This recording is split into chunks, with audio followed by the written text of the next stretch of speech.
ሰላም ጤና ይስጥልኝ። በዓለም ዙሪያ ያላችሁ ኢትዮጵያውያን፣ ኤርትራውያን የእምነቴን አልክድን የሁለገብ ቻናል አድማጭ ተመልካቾቻችን እንደምን አላችሁልኝ? በያላችሁበት የእግዚአብሔር ሰላምና ጸጋ ይብዛላችሁ እያልኩ ዛሬ በአዲስ ቪዲዮ መጥቼላችኋለሁ። ዛሬ በአዲስ ቪዲዮ የመጣሁበትኝ እንግዲህ በቤታችን የምናገኘውን በቀላሉ እንዴት ማዘጋጀት እንዳለብን ነው። ያው እኔ ያለሁበት ሀገር ክረምቱም ከባድ ነው፣ በጋውም ከባድ ነው። ሁለቱም በቃ የአየር ጸባዮች በተለይ ከሌላ ሀገር ተወልደን ለመጣን ሰዎች በጣም ሁለቱም ይከብዱናል እና ደግሞ እንዳይከብዱን ሌላ ተጓዳኝ በሽታ እንዳያመጡብን አስቀድመን ራሳችን የምንጠብቅበትን ነገር እናዘጋጃለን ማለት ነው። እንደምታዩት ከዚህ ጋር ቀይ ጤፍ አጥቤ አድርቄ ከደረቀ በኋላ እያመስኩት ነው። ይኸውላችሁ በዚህ መልኩ አምስ እያደረግኩት ነው። ምክንያቱም ይሄንን ላስፈጨው ነው። የማስፈጨው ለአጥሚት ይሆናል፣ ለገንፎ ይሆናል፣ ለሁለቱም ነው የምጠቀምበት ማለት ነው። በደንብ አጥቢዋለሁ። ጤፍ አይታጠብም ትላላችሁ፣ ግን ጤፍ ይታጠባል። ጤፉን አጥባችሁ በነጠላ ታጠሉታላችሁ ማለት ነው። ምክንያቱም ከጤፍ ውስጥ በጣም ብዙ ቆሻሻዎች አሉ፣ በጣም ብዙ ማለት ነው። ያው እንጀራ ስንጋግር በርሾ ይወጣል። ባናጥበውም አሁን እንጀራ ሙሉን 25 ኪሎ 30 ኪሎ ማጠብ አንችልም። እዚህ ጋር እንደምታዩት ቅጥቅጡ አጃ ነው። ይህ በማንኛውም ሱፐር ማርኬት ላይ በሱቆች ላይ የምናገኘው የቅጥቅጡ አጃ ነው። በቆርቆሮ ይሸጣል፣ በላስቲክ ታሽጎ ይሸጣል። መግዛት ትችላላችሁ። አሁን እዚህ ጋር እንደምታዩትኝ ይሄ ቀይ ጤፍ አጥቤ ነው፣ አጥቤ አደረግኩትኝ። ከደረቀ በኋላ በእንደዚህ ሽት እያደረግኩ በእጄ አንዳንድ ጓጓል አለው ስታጥቡ እንትን የሚለው ማለት ነው። ሲደርቅ እንደዚህ በደንብ ካመስኩት በኋላ ይሄ ከበረድ ሲል በስነ ስርዓቱ ከቀዘቀዘ በኋላ ወፍጮ ቤት ነው የምወስደው። እንግዲህ ሁለቱንን አጃና ቀዩን ጤፍ ቀላቅዬ አጥሚት እጠቀምበታለሁ ማለት ነው። ገንፎ እጠቀምበታለሁ። ለክረምት በጣም በጣም በጣም ምርጥ ነው፣ በጣም ምርጥ ነው ከሚገርማችሁ። እና ዶሮ ኢትዮጵያ ነበር አዘጋጅታችሁ ላኩልን ይሄን ምንል። አሁን ግን ያነቀረ ማለት ነው፣ ያቀረ አዘጋጅታችሁ ላኩልኝ። ምን ማለት አዘጋጅታችሁ ላኩልኝ የምለውም የለኝም። አሁን ላኩልኝ ልበል ብልም አዘጋጅቶ የሚልክልኝ ሰው አላገኝም ማለት ነው። ምክንያቱም እናቴም ደካማ መለኩሴ ነች፣ እናቴም እየደከመች ነው፣ መለኩሴ ነች። እና እንኳን ለኔ ሽሮ በርበሬ አዘጋጅታ ጤፍ እንደዚህ አጥበሽ አምሰሽ አዘጋጅተሽ ላኪልኝ ብሎ ማለት ግፍ ይሆንብኛል ማለት ነው። ምክንያቱም ከዚህ ሁሉም ነገር ስላለ ራሴ መስራት ራሴ ማዘጋጀት እችላለሁ ማለት ነው። ስለዚህ አሁን እንደምታዩትኝ በዚህ መልኩ አሁን ይሄ አጃ በማንኛችሁም ቤት አለ። አጃ ቅጥቅጥ አጃ የሌለበት ቤት የለምና እህቶቼ እንደዚህ ይሄንን በደንብ እምሱት። አሁን ይሄ ታምሷል። አምስሼ እያበረድኩት ነው ያለሁትኝ። ጤፍ እንኳን ባታገኙ አጃውን ብቻ በቡና መፍጫ ራሱ ፈጭታችሁ መጠቀም ትችላላችሁ። እናንተ ጎበዝ ከሆናችሁ በቡና መፍጫ አጃውን የቅጥቅጡን አጃ የቆርቆሮውን አጃ ማለት ነው አምሳችሁ ከቀዘቀዘ በኋላ በቡናው መፍጫ ፈጭታችሁ አጥሚት ሰርታችሁ መጠጣት ትችላላችሁ። አጃ በጣም ብዙ ጥቅም አለው። በጣም በጣም በጣም ብዙ ጥቅም አለው። ጤፍ ደግሞ አይረን አለው ማለት ነው። ቀይ ጤፍ አይረን አለው። እንግዲህ ብዙዎቹ አሁን አይረን ክኒን ይወስዳሉ። አይረን እኔ ክኒን አልወድም፣ አይገርማችሁም? ክኒን የሚባል ነገር ስለማልወድ አይረንም በሉትኝ ቫይታሚን ሲ ቫይታሚን ዲ ምናምን የሚባሉ እነዚህ ክኒን ነኮች ጠቅላላ እኔ አልወድም። ስለዚህ እኔ ክኒን ስለማልወድ አስቀድሜ ሰውነቴ ወይንም ደግሞ ደሜ ውስጥ ያስፈልጋን የምላቸውን ነገሮች እንዳያጣ አስቀድሜ አዘጋጃለሁ። የምፈልጋቸውን ነገሮች ደግሞ እንደዚህ እያዘጋጀሁኝ እበላለሁ እንመገባለን ማለት ነው። ምክንያቱም የሰው ልጅ ከበላ ከጠጣ በደሙ ውስጥ የሚያንሰው ነገር ይኖራል ብዬ አልልም።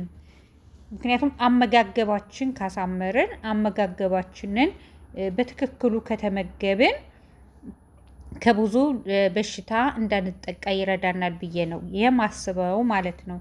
ስለዚህ አሁን የአይረንን እንትን ቀይ ጤፍ ስለሚተካ አይረን በቀዩ ጤፍ አማካኝነት አገኛለሁ ማለት ነው። ደግሞ ጤፉ በጣም ነው የሚያምር ከሚገርማችሁ ይውላችሁ በጣም ያምራን። እኔ አሁን ይህንን እንትን እላለሁ ማለት ነው። አስፈጨዋለሁ። ከተፈጨ በኋላ ደግሞ እንግዲህ አንድ ቀን ከተመቸኝ ገንፎ ወይም እያገነፋው ወይም ደግሞ አጥሚቱን እያጠመጥኩ አሳያችኋለሁ ማለት ነው። ግን ችግሩ ምን መሰላችሁ? ገንፎ በማገነፋበት ሰዓት ወይም አጥሚት በምሰራበት ሰዓት ጫጫት ያለ ደግሞ ያን ጫጫቴ እንደገና ቀርጬ አጥፍቼ ምናምን ለመልቀቅ ጊዜ የለኝም።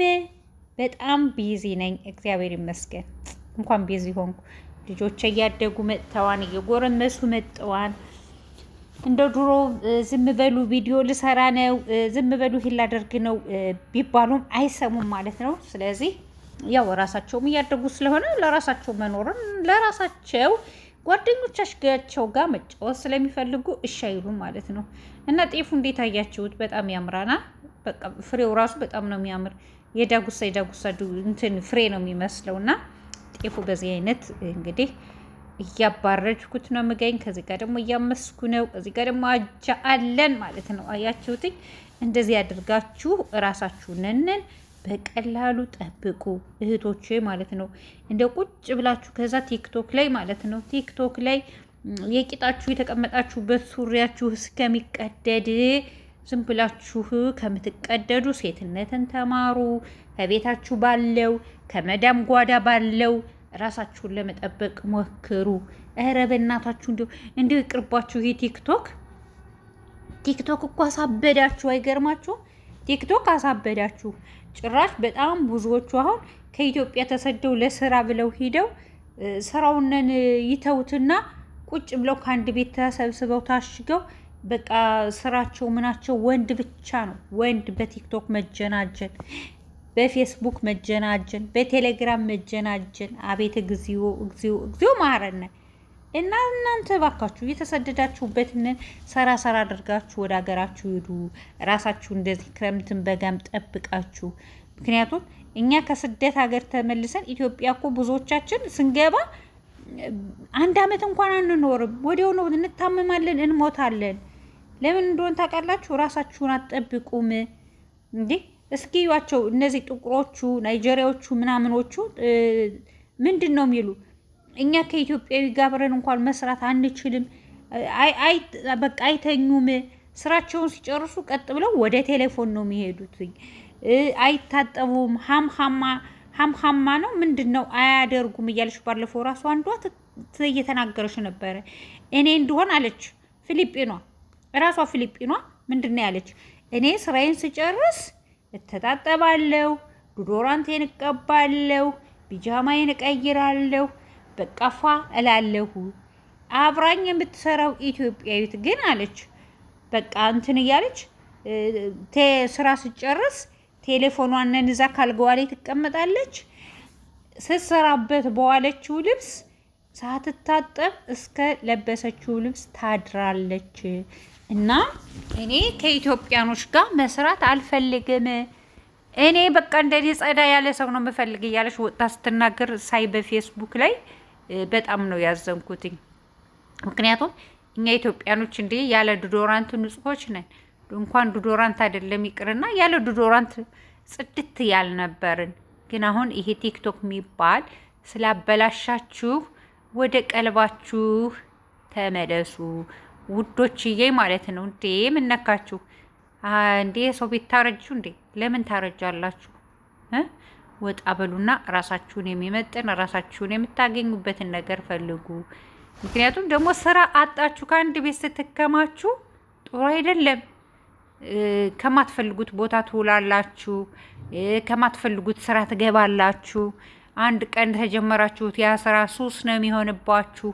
ሁሌ በቃ ያን ነገር ነው ማየት የምትፈልጉትና ሱስ በጣም መጥፎ ነው። ሱስ ይሆንባችኋል። እዚህ የጉልበት ስራ ስሩ ቢሏችሁ ምናምን አትሰሩም።